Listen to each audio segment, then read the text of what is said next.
lanjut, kita perkenalkan diri dulu. Izin memperkenalkan diri, nama saya Sivan Aliasya. Jeng jeng. Nama saya Gipar. Nama saya Nisri Najia. Saya Kayla Gisna. Nama saya Ari. Mari kita explore. Kita ke rumah adat Sulawesi Tenggara di sini guys ya. Kita room tour. Let's go.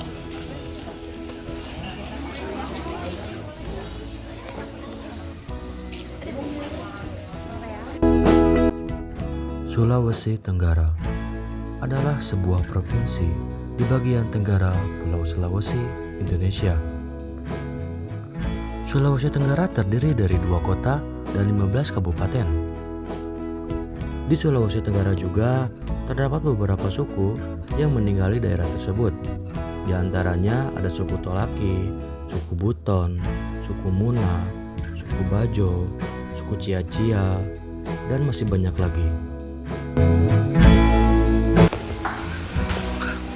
Oke guys, kita sekarang sedang berada di dalam rumah, yang dimana rumah ini adalah rumah adat dari Sulawesi Tenggara, yaitu rumah, kalau nggak salah itu Laika ya guys ya. Kita bisa lihat di sini semua rumah di sini itu menggunakan kayu. Ini saya nggak tahu kayu dari apa, tapi yang saya kira ini dari kayu dari jati seperti itu. Kita lanjut. Nah guys, di ruangan selanjutnya di sini tuh ada ruangan adat-adat dari Provinsi Sulawesi Tenggara, yang dimana di sini juga terdapat banyak sekali rumah-rumah adat dari provinsi ini. Bisa dilihat juga di sini ada juga kain-kain batik dan juga banyak sekali furnitur dari rotan. Bisa dilihat juga dari sini sampai ke sana juga. Nah, sekarang kita akan membahas stereotip yang ada di Provinsi Sulawesi Tenggara. Sebelum lebih jauh, kita harus mengenal dulu apa itu stereotip.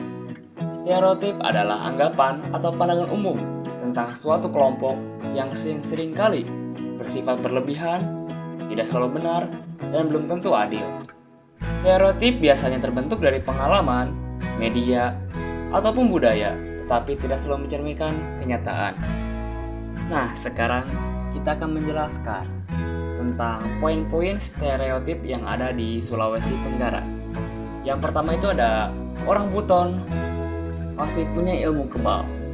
Dengan menimbulkan prasangka, orang Buton pasti memakai ilmu kebal. Nah, sebenarnya orang Buton dalam tradisinya mempercayai adanya ilmu kebal, atau bisa disebut ilmu parompa atau ilmu kaweru pada orang yang dianggap ahli.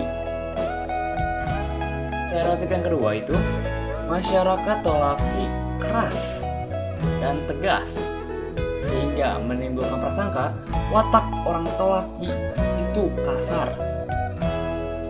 Nah, sebenarnya orang Tolaki itu memang terlihat tegas dan keras karena intonasinya yang tegas dan lugas, karena sudah terbiasa dengan gaya bicara seperti itu sejak dulu, yang menunjukkan bahwa mereka menjunjung tinggi harga diri dan kehormatan sejak dulu.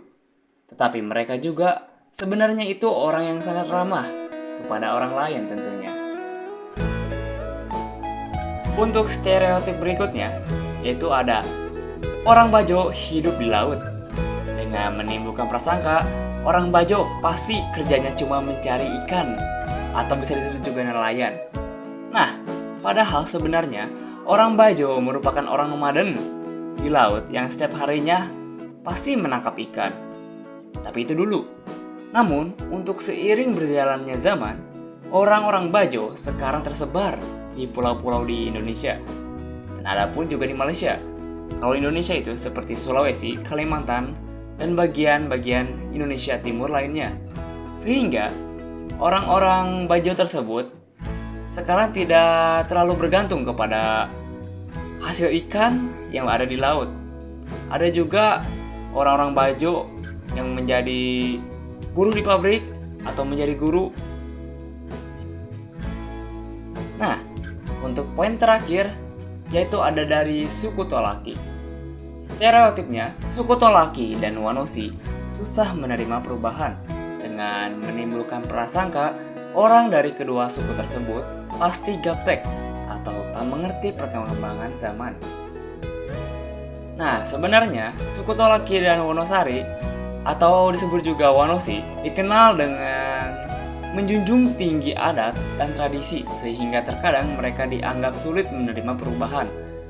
Namun, sebenarnya bukan berarti mereka menolak perubahan secara keseluruhan, melainkan mereka lebih selektif dalam menerima hal-hal baru, terutama jika dianggap bertentangan dengan nilai budaya mereka.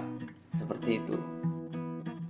Oke guys, tadi kita sudah berwawancara dengan pihak dari Sulawesi Tenggara dan kita juga sempat bertanya itu cukup banyak, itu sana ini sana itu, lumayan seru juga ternyata guys ya.